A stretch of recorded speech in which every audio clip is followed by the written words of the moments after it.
Hi, I'm Fernando Pereira from UFMG, and today we shall see one register allocator that targets SSA form programs.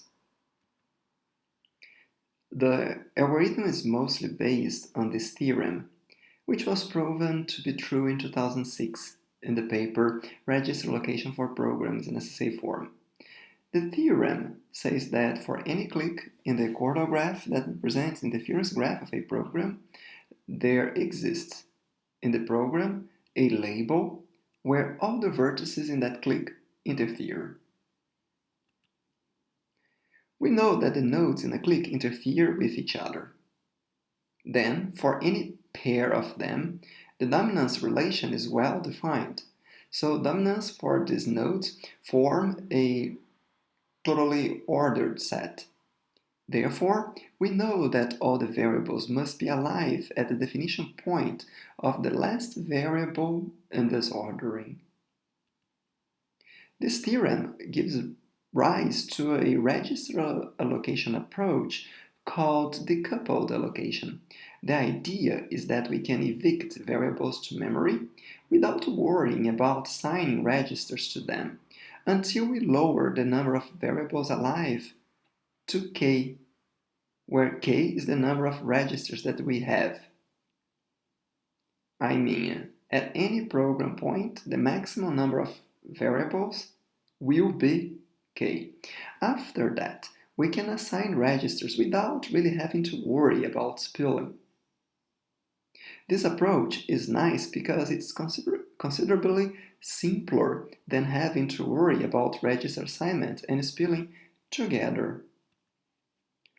This algorithm will have less phases than a traditional allocator, like iterated register coalescing, which we saw in the last class. For instance, here's the phase diagram of one of the earliest chordal-based register allocators. It has 6 phases, but iterations only happen among the first 3. After we are done lowering register pressure, the algorithm is guaranteed never to return to those phases. As an example, let's perform a register allocation for this program, assuming 3 registers.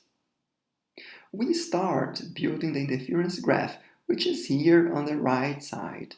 Notice the dashed edges indicating copy-related variables. We can try to coalesce them later. We need to find the largest click in this graph.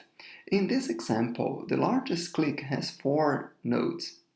We have only 3 registers, so we need to spill some variable. Notice that we do not try to map the variables to colors. We know that we will not need to spill without trying to color the graph. That's decoupled allocation. Again, there is a click with 4 nodes. We will need at least 4 colors for this program, but we only have 3. Therefore, we will have to spill. Because we have a large click with more vertices than available registers, we need to find some of these variables to spill. In this case, we only need to spill once because our click has 4 nodes and we have 3 registers. We can use the same cost model that we saw in iterated register coalescing. That's the algorithm, in case you don't remember it, right here on the bottom of the figure. And this table on the top here gives the spilling cost of all the variables in the click. Notice that we don't even have to compute this cost for all the vertices in the graph, just for the vertices in the click. We choose the variable with the lowest cost. In this case, we will be picking R1.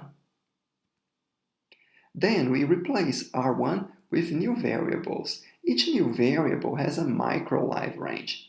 We call these new variables RA, RB, RC, and RD. RA represents the definition of R1, and the other 3 variables are uses of R1. So we will have to store RA in memory and load the contents of memory into the other variables. Notice that the live ranges of these new variables contain only one program point. This is the spill everywhere approach. Then we need to rebuild the program's interference graph. Now it looks like this graph on the left side of the figure. Notice that using the spill everywhere approach, we are adding micro-live ranges to the program. Every variable that represents the definition or use of the spilled variable has a new name, so these new variables have the static single assignment property. In other words, they will never break chordality. The largest clique in this graph contains only 3 nodes. Now we are talking about the new interference graph of the program after spilling. So we know that we will not have to spill anymore because we have 3 registers, so we can move to the next phase of the algorithm, coloring. To find the coloring for this chordal graph, we use the greedy coloring algorithm that you have seen before. In this case, we have 3 colors, because we are assuming an architecture with 3 registers. And here's the coloring that we obtain. Notice that we are guaranteed to obtain a valid coloring without having to spill. Spilling is impossible at this phase because we know that the graph is chordal and we know the size of its largest clique. We have lowered the size of the largest clique in previous phases to at most k. And in this example, all the nodes that are connected by copies end up getting the same color. So we have, luckily, been able to coalesce all the nodes, but that was just a coincidence. We might use some heuristic approach to improve coalescing. Can you think about anything?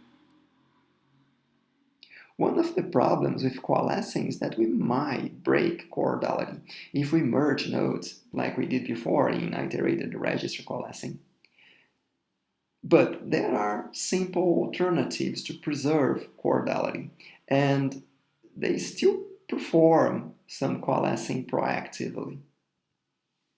Here you have a best effort approach. After we color the graph, we go and check every pair of copy-related variables that end up assigned to different colors. Then for these variables, we check if there is any color not used by the neighbors. And then we use this free color for both the variables. That's a very simple approach, but usually it fixes many bad colorings in practice. And that was it for SSA-based register allocation. The algorithm that we had seen in this last class was taken from a 2005 paper called Register Allocation via the Coloring of Chordal Graphs. There are many other algorithms that use chordality out there. I'm leaving some of the key papers on the subject in this slide of references.